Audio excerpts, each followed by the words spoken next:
el homenaje que rendimos desde la universidad, pues, no solamente al personal de la universidad, 60.000 maestros murieron en toda España, 60.000 maestros de la República, iban por todos los pueblos, por todos los rincones, llevando bibliotecas y apartando a los niños de la enseñanza religiosa, que estaba en manos exclusivamente de la Iglesia. Por eso, si habéis visto la película, yo creo que todos la hemos visto aquí en Vilma, el maestro que quiso enseñar el mar, es un ejemplo de un maestro republicano, de esos 60.000 que fueron asesinados, ¿no? Bueno, yo ahora voy a intentar hacer un pequeño esfuerzo no emocional, porque hoy esta tarde estamos llenos de emociones y vamos a ir al tema, ¿no? Algunas cosas las voy a pasar relativamente rápidas porque tampoco quiero forzar el tiempo. Pero sí quiero definir lo que son los crímenes de lesa humanidad, que son crímenes cometidos como una parte de un ataque sistemático contra la población civil en tiempos de paz o de guerra, que incluyen desaparición forzada, homicidio, deportación, esclavización y actos de violencia sexual, incluida la violación. Por eso nosotros decimos que memoria democrática. Los crímenes de lesa humanidad nunca prescriben. Está en la Declaración Universal de los Derechos Humanos de 1948. Los asesinos han muerto, pero los crímenes están ahí y como digo, no prescriben. Voy a explicar así en un simple esquema cómo trabajamos desde un equipo interdisciplinario, porque para hablar y conocer la historia de lo que pasó, no solamente pueden haber arqueólogos, mucho menos tienen que haber arqueólogos, antropólogos físicos, historiadores, sociólogos, genetistas, y eso es lo que conforma un equipo de carácter interdisciplinar. Muchos decimos multidisciplinar, pero los conceptos son también diferentes. La interdisciplina es una cosa y la multidisciplina es otra. Por ejemplo, si yo trabajara solo como arqueólogo o un equipo de arqueólogos aquí en el Barranco y exhumáramos los restos y buscáramos a un antropólogo en la Facultad de Medicina, a un sociólogo en la Facultad de Ciencias Políticas, a un historiador en la Facultad de Letras, para que nosotros después, con toda esa información, sacáramos un resultado. Pero aquí no, aquí todos interactuamos, todos, juntos, en conjunto, por eso hay Inter. Todos planificamos conjuntamente cuál va a ser nuestro trabajo. Y por empezar, hay una realidad histórica, que es la que está por construir. Pero fijaros que hablo siempre versus imaginario colectivo. Muchas veces, yo recuerdo cuando llegué aquí a Vilna, en el Barranco hay miles de personas. Esa no es la realidad, porque el imaginario colectivo, en estos 80 y tantos años que han pasado, han ido desvirtuando esa cifra y han ido aumentando en miles de personas. Nosotros siempre, por precaución, cuando nos dicen eso, allá donde vamos, quitamos un cero. Y a partir de ahí empezamos a trabajar. Porque tan malo es decir que hay miles como decir que no hay ninguno. Tan malos son los dos argumentos. Y nosotros tenemos que jugar con elementos objetivos. De tal manera que aquí utilizamos todas las técnicas de la arqueología, de la geofísica aplicada, de la arqueología forense, del análisis genético de los familiares, del estudio de la antropología física, como ahora después veremos de cada uno de los restos, donde identificamos los rasgos antropológicos, e incluso estudiamos la paleoparasitología a través de los alimentos, de lo que comía esta gente, y sobre todo lo más importante, que es la identificación y la entrega de los restos cuando es posible a sus familiares. Los historiadores trabajan en estas fuentes documentales, en archivos, en el Archivo Municipal de Córdoba, o en la Chancillería de Granada, o en tantísimos otros. Y aquí hemos conseguido una información también importante: el victimario. El victimario no son las víctimas, el victimario son los asesinos. Y los asesinos aquí los veis ya en Vilna. comandados por Queipo de Llano. Yo creo que mejor definición que ha hecho Conso sobre las palabras de Queipo de Llano. Y aquí está Enmienda, junto al capitán Nestar y al comandante Valdés, el gobernador civil de Granada. Y esto de aquí, aquí veis al capitán Nestar, no sé si se ve el cursor, pero ahí lo estáis viendo. O saliendo del Palacio del Arzobispo a Queipo de Llano, por esa puerta. Y el imaginario colectivo también. Revisionismo, que es el que tenemos hoy en día por parte de la extrema derecha y la derecha extrema, es decir, por parte de PP, de Vox, en el que esto no ha existido. Pero también existe un imaginario revolucionario. Aquí tenemos un ejemplo de ello. Utilizamos técnicas de estudio del subsuelo mediante la tomografía eléctrica para ver dónde hay ciertas anomalías que puedan coincidir con fosas, o utilizamos el georradar también como otra técnica que nos permite hablar de anomalías que hay. Posicionamos todo con GPS diferenciales que van vía satelital, de manera que nuestras coordenadas de cada uno de los puntos, de cada uno después de los huesitos, de cada uno de los individuos, tienen sus coordenadas X, Y, Z, coordenadas espaciales que nos permiten saber dónde estaban una vez que han sido exhumados. También construimos mapas de calor con detectores de metal, de magnetómetros. Estas manchas de concentración que veis aquí, esto es el barranco, veis es el barranco. Y en el barranco aquí no se ve el arbolado, porque mediante software que utilizamos, eliminamos la vegetación para ver el espacio de abajo. Y estas manchas de concentración que veis aquí son mapas de calor con concentración de lo que queda fundamentalmente de las armas de los asesinos, es decir, vainas y proyectiles, vainas de pistolas, de fusiles, etcétera, etcétera. Y los procesos de excavación arqueoforense, que como llamamos, son auténticas mesas de operación, donde, como veis en esta imagen, participan todos, arqueólogos, antropólogos, físicos, nuestros sociólogos, es decir, todo el equipo en conjunto para, como veis, llegar después a esta conclusión en la que veis diferentes fosas. Ahora después veremos el marco esta de aquí arriba, son las 12 mujeres, donde estaba Eloísa, la chica de 19 años que fue asesinada ahí en Puerto Lobo y traída hasta el barranco. Es decir, que nuestro trabajo tiene que ser muy minucioso. Trabajamos sobre escenas de crimen y por lo tanto nuestra técnica tiene que ser tan documentada que documentemos esos escenarios de crimen, porque eso va a ser la base para que después los fiscales, con esos informes científicos, puedan llegar a determinar que se han cometido crímenes de lesa humanidad.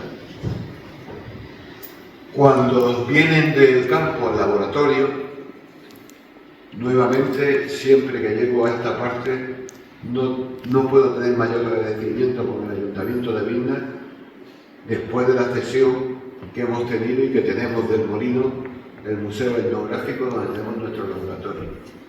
Yo ya espero en el futuro que la Junta de Andalucía, David, nos ceda lo que nos queda de albergue y podamos establecer aquí el laboratorio y dejar al Molino las funciones que tenía como museo. Y yo creo que este laboratorio tiene que permanecer aquí en Vilna durante muchos años porque tiene que ser la referente. Forma parte también de la memoria histórica. Bueno, pues cuando llegan al laboratorio, ¿qué es lo que hacemos? Pues una limpieza y organizamos cada uno de los restos y los registramos mediante un sistema que tenemos de documentación y a partir de ahí hacemos un cálculo de las mediciones antropológicas. Porque tenemos que determinar la altura, tenemos que determinar también el sexo, la edad de esa persona que fue asesinada. Y tenemos que hacer una reconstrucción de las lesiones. Todas estas personas pueden tener dos tipos de lesiones.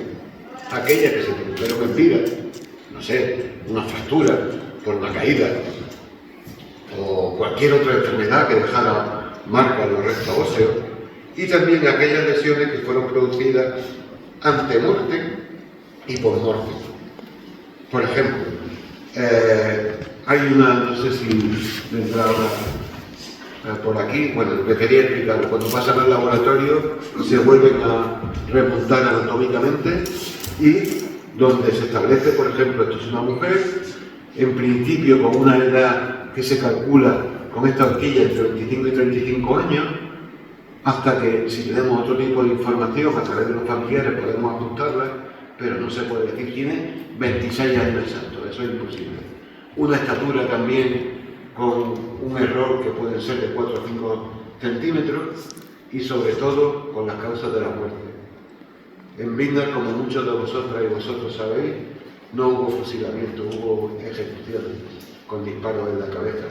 Aquí estáis viendo el edificio de entrada y en la parte posterior de la imagen la salida, que rompe el cráneo.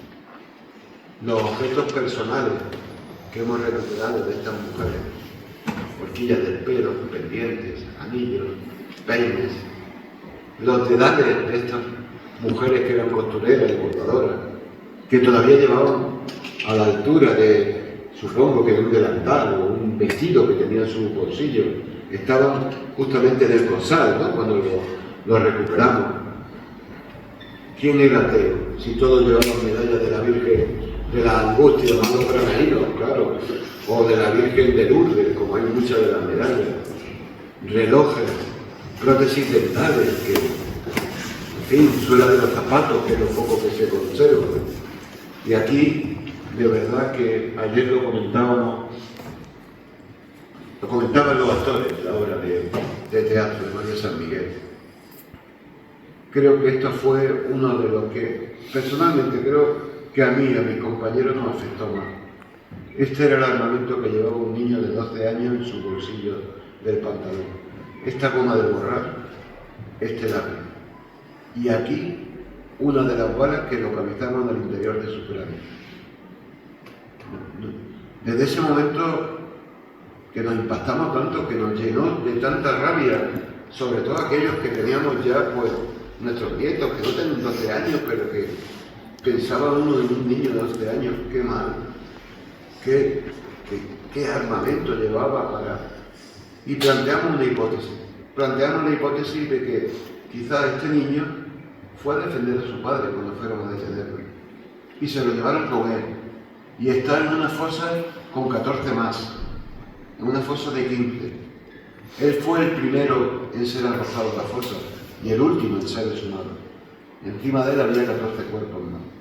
Y esperemos que la genética nos diga si había relación entre padre e hijo, porque no puedo imaginar ver a un padre morir a su hijo de esa manera en primer lugar. No lo podría soportar. Vale. Todas las muestras genéticas van al laboratorio del profesor Lorente, en la Facultad de Medicina. Aquí están sus componentes y un laboratorio especializado en esos temas. También trabajamos cuando es posible, con reconstrucción craniofacial. Normalmente se hacen escáneres de los cráneos de los restos, cuando se conservan bien, mediante miles de mediciones que se hacen y se superponen con la fotografía. Si hay coincidencia, es una ayuda a la investigación, pero no sirve para la identificación. Necesitamos que la genética nos diga que al menos supera el 90% de probabilidad para que esta imagen nos pueda servir también como argumento y como argumento probatorio.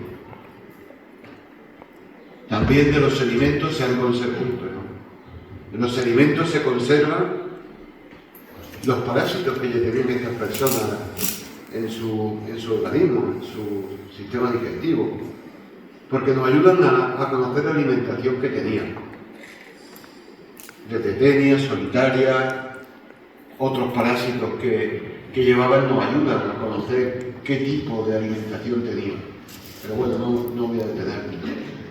Pero también hacemos didáctica de este trabajo, atrayendo a los estudiantes del grado de Arqueología y también del máster de Arqueología y Antropología Física y Forense a que hagan los practicum con nosotros. Porque esos son las semillas del futuro. Son las semillas del futuro que tienen que continuar con nuestros trabajos. Y cómo no, a los centros de secundaria. Yo no sé, desde 2021 a 2025 cuántos han venido, pero sí puedo deciros que en 2025 hemos tenido 23 centros de enseñanza media. Y sabemos cómo van los chavales hacia arriba, hacia el barranco. Contentos, felices, esas edades ya se saben. Pero cuando llegan y ven una fosa y se les explica, ya no bajan de la misma manera. Ya bajan en silencio. A veces con lágrimas en los ojos. A veces con chicas o chicos que se han desmayado cuando le estás contando la realidad. Y eso es muy importante, lo decíamos ayer también, ¿verdad? Lo importante es que ya no de la secundaria, como ha dicho Conso, que se conociera esto, porque es la base fundamental para que nunca se repita, o ese al menos es nuestro objetivo. Bueno, es importante también para nosotros atraer a los políticos. Por ejemplo, hemos tenido, ahí veía al presidente Zapatero, a él le impresionó también mucho lo del niño. De hecho, en todas las conferencias que iba dando por ahí, hablaba de Vilna, y hablaba del barranco, y hablaba del niño. El ministro Víctor Torres, que es el ministro de Política Territorial y Memoria Democrática, nuestro querido, un viceconsejero de la Junta de Andalucía, Víctor, y nuestro querido compañero y camarada, lo digo así, Antonio Maillo, que también estuvo con nosotros en esos momentos en los que hay que atraer a todo el mundo. Bueno, y ahora voy a hablar así rápidamente del barranco de Vilna, porque ha sido un poquito de introducción y como veis llevamos aunque está mal lo de 157, que no es verdad, porque no lo he corregido, fallo, pero sí es verdad que tenemos 126 hombres y 40 mujeres. Y es un individuo indeterminado porque en los años 70 vino gente al barranco, familia, a excavar una fosa donde uno de los enterradores masones le dijo que estaban sus familiares o sus familiares. Era una fosa que al menos había más de 7 personas, pero la destrozaron, se llevaron los restos y sé que acabaron en el osario del cementerio de Alfalá. Qué triste, ¿no? Que encima se fueran en un osario. Esto es el barranco hoy en día, ahí la vegetación de pino, pero este era el barranco en 1949. Un hispanista francés, Claude Buffon, vino en esa fecha, como todo, buscando la fosa de Federico, como después vino Agustín Penón, como después vinieron Ian Gison y otros. Pero esa era la vegetación que había en el barranco de Vilna. Una vegetación que nosotros en términos científicos decimos xerófila, pero una vegetación de secano. Ni un solo arbusto, ni un solo árbol, básicamente una vegetación que se caracterizaba por plantas tipo, pues qué digo yo, esparto, como ya sabéis, y de esa naturaleza. Ya en el 49 estaba hecho el camino, lo podéis apreciar muy bien, aquí está el acueducto por el que pasamos y el caminito que nos conduce hacia el barranco. Ya en esa fecha ya ese camino existía, y creo que existía prácticamente desde 1936. La colonia, que todos conocéis en esta fotografía coloreada, la colonia era el lugar de tránsito que era un antiguo molino harinero, como muchos de los que había aquí en esta comarca, y que era utilizado y fue utilizado por la República para que los niños de los obreros y los trabajadores pasaran los meses más duros del verano aquí en un clima tan especial como tiene Vilna, a diferencia de la capital, de Granada o de otros pueblos de la Vega, y era un lugar donde estos niños pasaban este veraneo. Pero a partir del 21 de julio de 1936, el capitán Nestares anula las colonias de estos niños de vacaciones y la utiliza como lugar de tránsito hacia la muerte. Y en esta colonia, que estaba vigilada por falangistas, por militares, Y aquí he puesto en esta imagen, aquí abajo, en la imagen inferior que tendréis, creo que en la derecha del monitor, donde se ven 8 personas, son los 8 enterradores, eran masones. ¿Veis el cursor, no? Decídmelo si no lo veis. Sí, sale por allí. Vale, aquí sale pero son los 8 masones. Y este personaje de aquí, que está agachado, el famoso Manolillo el Comunista, que ni estuvo en el entierro de Federico, vamos, ni antes del fusilamiento. Pues estos 8 enterradores eran 10, pero 2 lo había oído. 2 de los catedráticos de la Universidad de Granada que lo utilizaron como enterradores perdieron la cabeza al ver a enterrar a sus compañeros. Y finalmente se lo llevaron a las tapias del cementerio de Granada, donde lo fusilaron. El gobernador civil de Granada, el comandante Valdés, que seguía las directrices directamente de estos 2 dictadores, de Queipo de Llano y de Franco.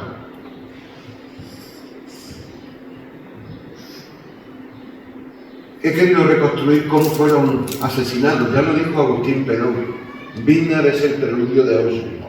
Y en la imagen que estáis viendo aquí en este lado de la pantalla es de la Alemania nazi, pero así ejecutaban a los disidentes, a los judíos, a los gitanos, a los homosexuales, con disparos en la cabeza.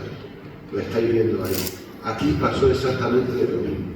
Más del 95% de esas 166 personas fueron ejecutadas con disparos en la cabeza. Y aquí no me he privado de poner a los asesinos de Federico, Dioscoro Galindo, Galadí y Argolla, los 4 que siguieron la misma suerte, con nombres y apellidos. La historia no puede olvidarse de los asesinos también de Federico. Y bueno, y ahora voy a plantear lo que hemos estado haciendo también, a modo de resumen, estos 5 años que llevamos y lo que nos queda. No solo, esto es el barranco, nuevamente sin vegetación para que lo veáis. Y aquí estáis viendo unas cosas que son rectángulos, unos de color rojo, otros de color verde. Esos son los sondeos arqueológicos que hacemos. Y si veis bien, los que son rojos son los que no han dado negativo, los que no hay ninguna fosa.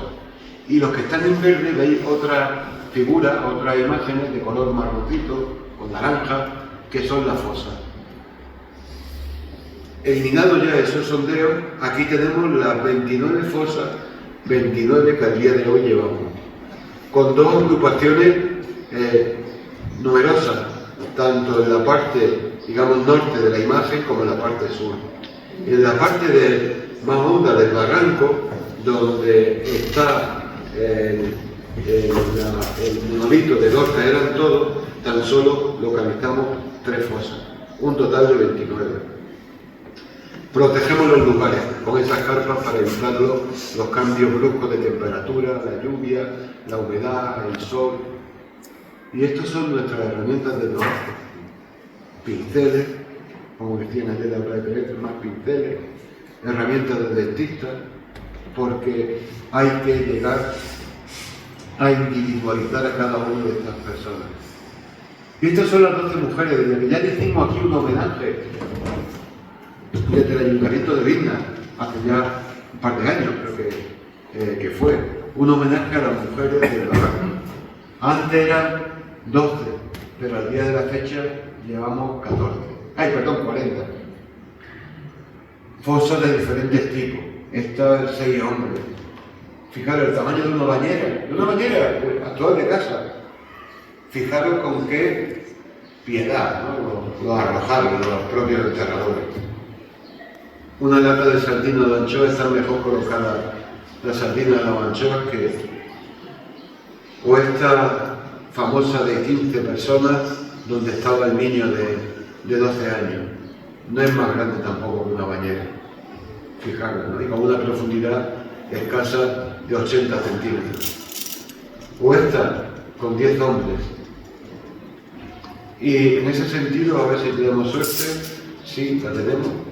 Hemos hecho un levantamiento también 3D para que veáis la disposición una vez que están limpios los restos, que es un trabajo A la fosa, cuando son 10 o 15 individuos, nos lleva más de un mes de trabajo para llevarlo a esta situación, a esta individualización, ¿no? Esta es la que sufrimos el robo, ¿no? Uno de los señores tenía fundas de oro tanto en todos los dientes, tanto en la mandíbula superior como en el maxilar. Y unos niños, porque eran niños, 14, 15 años, sabemos quiénes son. Sacaron los dientes de oro, destrozaron este que se ve ahora, el que tenía los dientes de oro, destrozaron la mandíbula. La investigación de la Guardia Civil, del cuartel de Alfacar, sabemos qué niños fueron, pero al ser menores de edad, preferimos dejarlos sin más nada.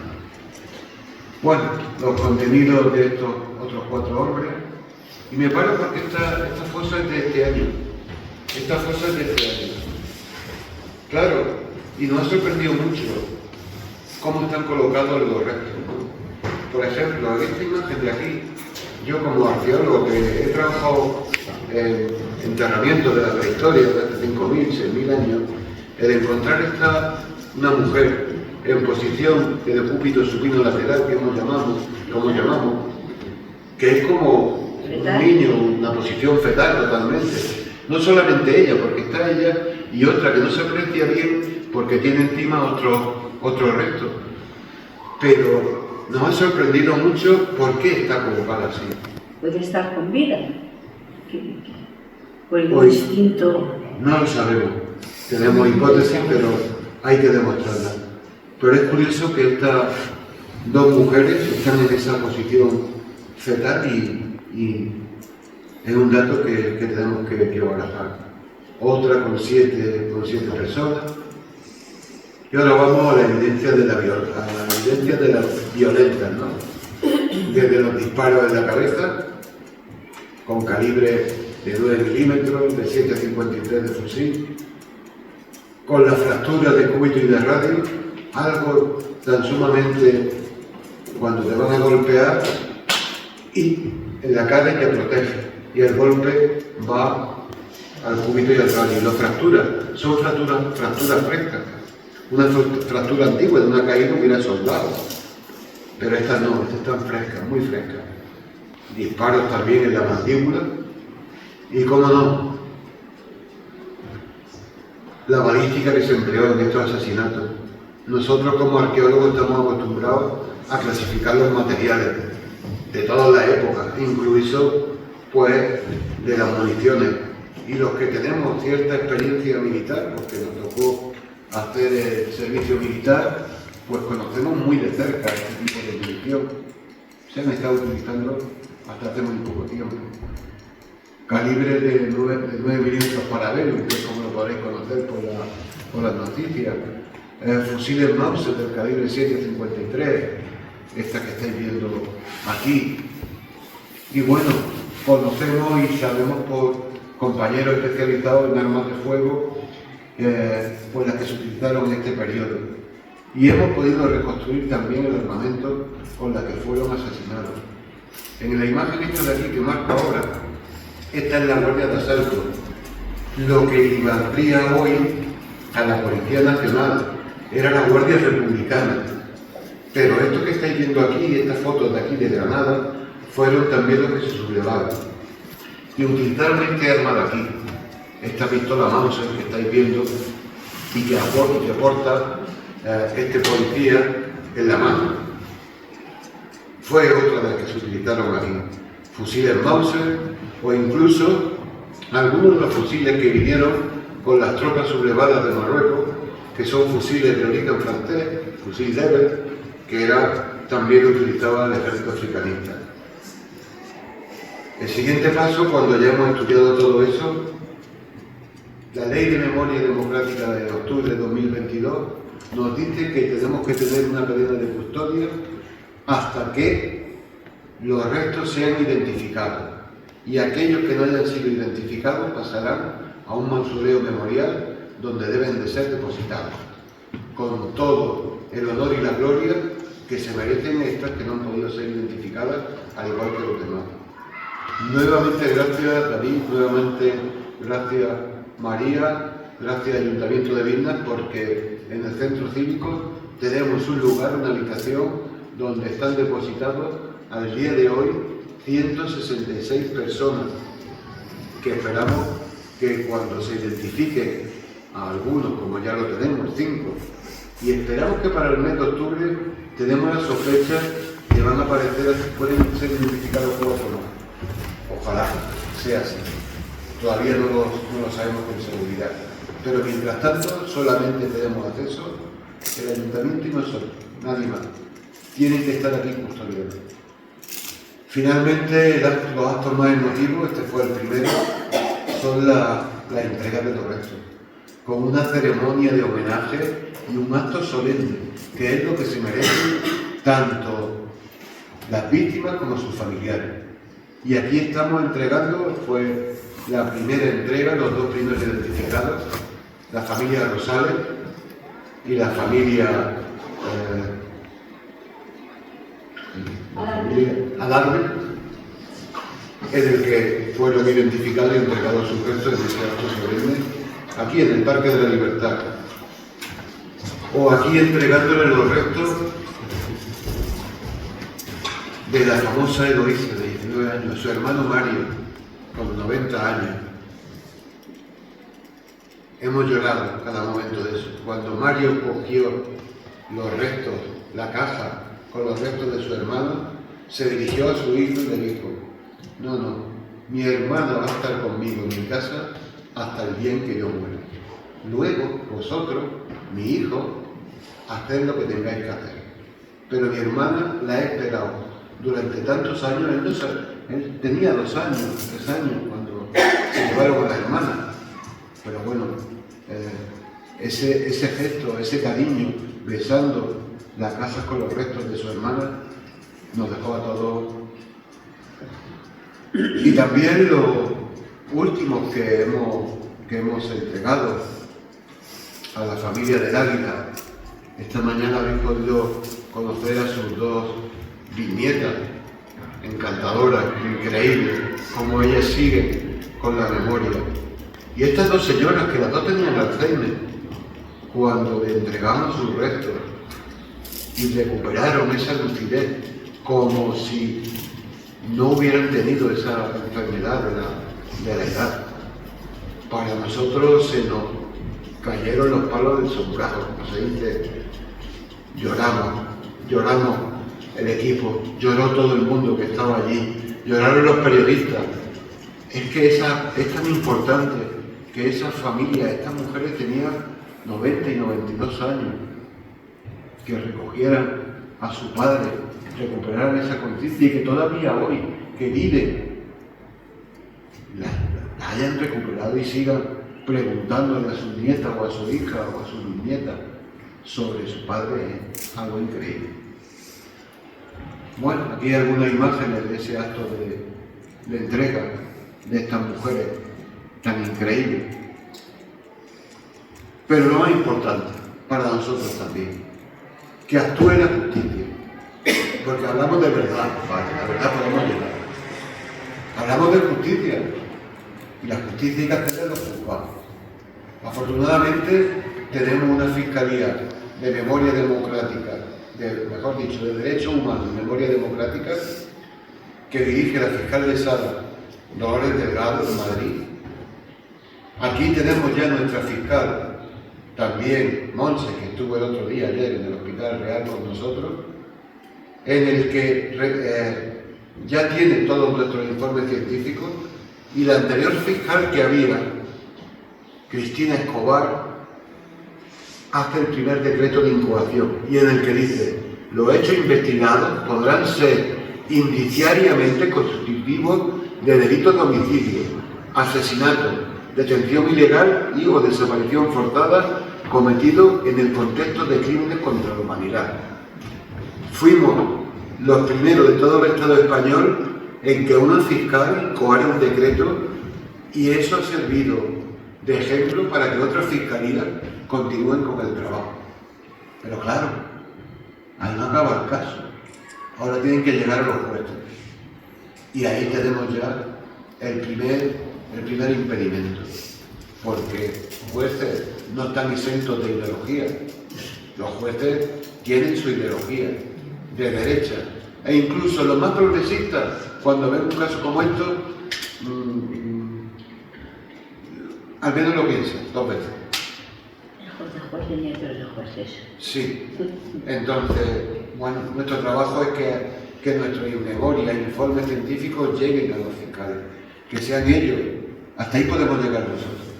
Pero bueno, también los testimonios de los familiares, que es lo que queremos que le lleguen, y le llegan, porque en nuestras memorias están todas las entrevistas que se han hecho a todos los familiares, a la gente del pueblo de Vinda, otra víctima más, porque eso es la historia que ellos tienen que conocer. Y siempre me gusta terminar con un tema musical. Y creo que no es la primera vez que lo pongo, pues porque sintetiza lo que tanto Conso como yo hemos hablado. Y este tema. Los olvidados, los que retumban en la memoria, los perseguidos, de anochecida en mitad del cerro, los exiliados, los que jamás volvieron a ver tus hijos. Las olvidadas, las que escondían pan en el mimbre, las perseguidas y señaladas en todo el pueblo, las exiliadas, las que jamás volvieron a ver correr a sus hijas. No olvidaré, para que haya servido de algo tanto desvelo, para que no se pierda el poema bajo el sombrero. No olvidaré, para poder hablarle a mis hijos de los abuelos, para que un día al fin descansen justos los huesos. No olvidaré a las maestras que tanto hicieron por esta letra, y a las artistas, las que burlaran a la censura, las guerrilleras que resistían los bombardeos en las trincheras,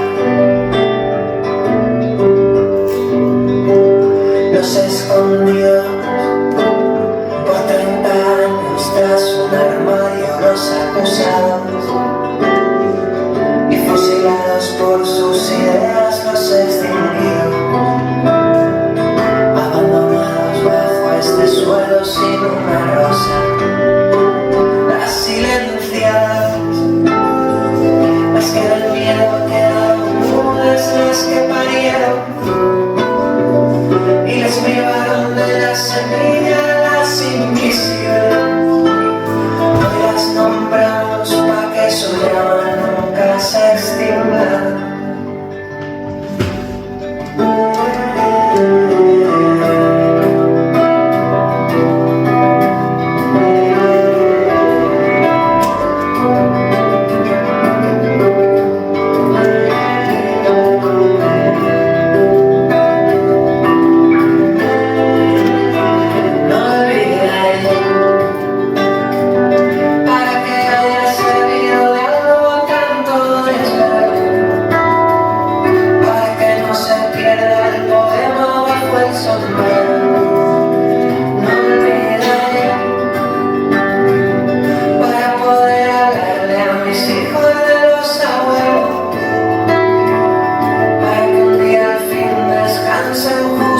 Los huesos, no olvidaré.